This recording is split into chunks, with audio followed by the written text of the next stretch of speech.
Hi, everyone. Welcome to another presentation of Curator's Corner. I'm Derrick Cartwright, and for the last few weeks, we've been looking at aspects of the Timken's collection that have caught my eye for a variety of reasons. And I'm reminded this week that um, a lot of people are interested in the animals in the Timken pictures. And recently, I wrote a little something about how one of the paintings in the collection had so many dogs in it that it caught the eye of our head of education, Christina Rosenberg, and she had even planned a little treasure hunt for some of our younger visitors to look for these dogs and find them. So I thought I would return to that idea in this presentation today, and I'm going to share my screen with you as I usually do and walk you through a few images.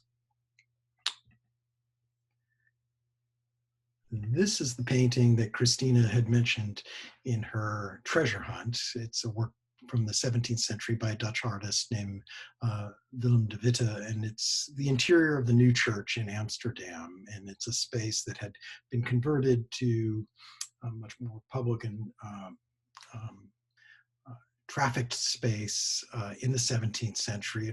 There had been a fire and the building had been renovated, but I'm still struck by the fact that in its reuse and retooling, the artist includes so many of these animals. And I thought it would give us a chance to talk about some of the reasons why, not just if it, but other artists would um, turn their attention to these dogs. I think if you look carefully at what this particular painting does, we see instantly that the artist wants us to understand relationships between people and these four-legged animals. In the image of a woman nursing her child, there's a skinny, very skinny dog with its rib cage showing, looking up hungrily at her. In this case of this gallant young man with this bright red cloak, which he's actually probably carrying for the figure immediately to his right. Um, he's sort of pointing and leading our eye towards the center of the composition in the same way that the dog's nose does, right? Or even in this group in the far background of the painting, there are a bunch of sort of stodgy men, and there's an equally stodgy dog seated next to them. And it's as if the artist is saying, look at how like these animals we are, or look at how like people these animals are in this particular composition. I think that there are multiple reasons why artists include dogs in their um, treatments, and I thought we should look at that just very quickly. If you know the history of art, you undoubtedly know this painting by Jan van Eyck, which is often called the Arnolfini Wedding or the Arnolfini Portrait. It hangs at the National Gallery in London. It's from the early 15th century, and it purports to be a kind of document of a marriage between this merchant Arnolfini and his young bride. And in the very center of that composition is this Brussels Griffon dog, a new breed of dog for the time, which Van Eyck inserts into the scene as if to say, notice that this symbol is very important. You can't avoid seeing it. And of course, in this case, the symbol of the dog is the symbol of fidelity. We even have the term today, Fido, and it's related to this idea. So this um, presence of the dog is meant to ensure the fidelity of this marriage behind it. And Van Eyck is so careful and pays such great attention to every bit of hair on this dog's fur and describing it so, I think, pleasingly, and in a way, the dog's face is this kind of proof of its sincerity. I think if we go on into Western art history and look at a painter like Veronese, who I think Pete Bowron called the greatest painter of dogs in the Italian Renaissance, you see that he has a different strategy for including a dog. And Van Eyck, of course, puts the dog front and center for a very strong reason. In the feast in the House of Levy, it was one of the points of criticism when this work was first shown, that Veronese had shown this ungainly animal in the very forefront of this scene, and in that way seemed to be bringing down the seriousness of this religious setting and this religious iconography. And so I think just looking at that dog, you get a sense of how much empathy Veronese has for this animal, but also his willingness to play very broadly with the rules of Renaissance painting. We have our own painting by Veronese at the Timken. Unfortunately, it doesn't have a dog in it, but I just wanted to remind you that very well could have. And we're very lucky to have this great example of his work here in San Diego. In my own field of American art history, there's a long tradition of painting dogs, and dogs often have a kind of political import to them. And so I'm showing you Eastman Johnson's Negro Life at the South, also known as Old Kentucky Home, a painting which just predates the Civil War by a couple of years, and where the dog who's sort of reacting to this familial scene in front of him is itself meant to be understood as a symbol in its black and whiteness of a kind of mixing of races. And that's one of the subtexts of Johnson's depiction of the inequities of life in the South at this time, that there is this quality to the dog that might be extended to the entire community in the South. And he wants to show that the dog, while it's playful and in some ways enjoying this whole scene, is also marker of something larger, and in this case, something that Johnson is very critical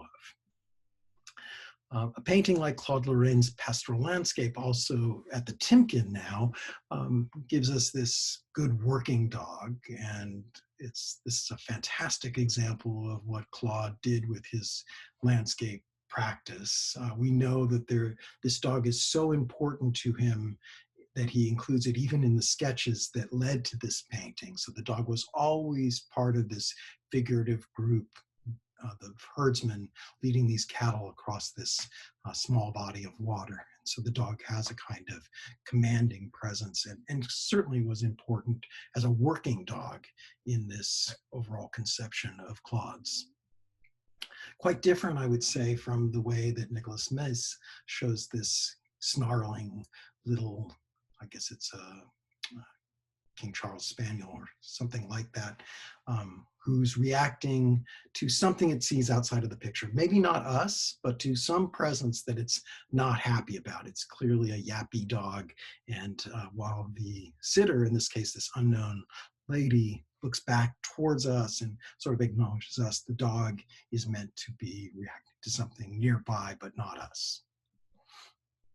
I think if you look at a painting like Claude Vernet's Great Seascape, also at the Timken, you get a sense of how much attention the artist is putting toward this overall scene and its attractions of everyday life. And of course, the dog is a big part of it, this sort of spotted, I don't know, spaniel or setter dog that bridges these two steps in the middle of the composition.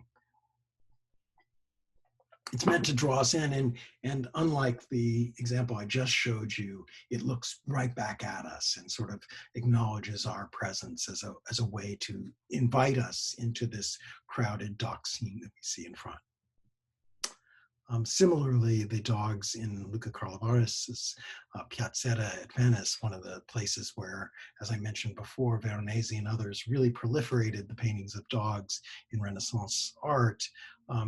In this particular example, you see multiple dogs, also thinking back to the De Witte painting, sort of performing for us the various expected roles of spectators. So dogs that sort of slump in the plaza, or that follow their owners through this space and lead us back into the distance. They're performing a specific role that helps us to explore the whole scene, which is of course what the artist wants us to do with our eye. Maybe my favorite dog in any of the Timken paintings is the one that appears in Boucher's Lovers in a Park, because it's such a alert animal that responds, as we saw before, to something going on outside of the painting, or maybe in this case, I think, performs a role within the painting itself. So you have, as in many of Boucher's works and in many Rococo works, the scene of sort of lovemaking in this park setting, this beautiful young girl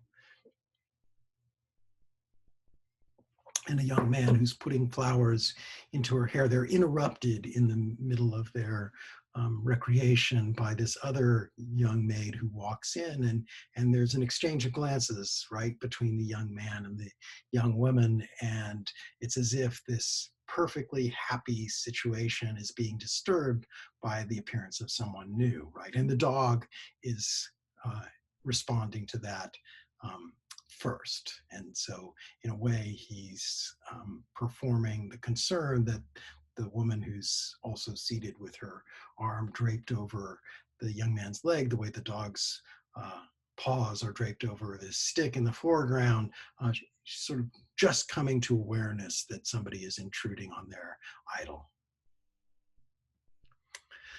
Very soon, we're going to have this wonderful opportunity, and I can't tell you how excited I am about it, to show the works of Marianela de la Hoz at the Timken Museum of Art. And the title of this project, Destejidas, is about unweaving, and the central image in that unweaving story, as I've said before, is Penelope.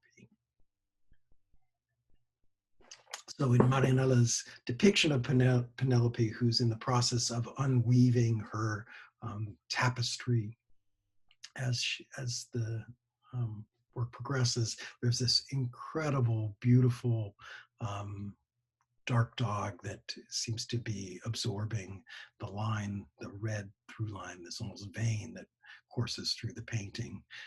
And it's, I think, such a perfect contemporary example of an artist who knows how to paint a dog with great feeling. So I can't wait to show you that work and Marianela's work as a whole. I think for those of you who haven't spent time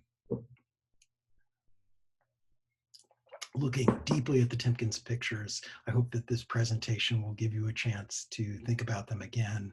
There's a lot to look at, and I think that anybody who looks closely will be rewarded by the play of animals in this great collection. So hope to see you soon. Stay safe. Thanks.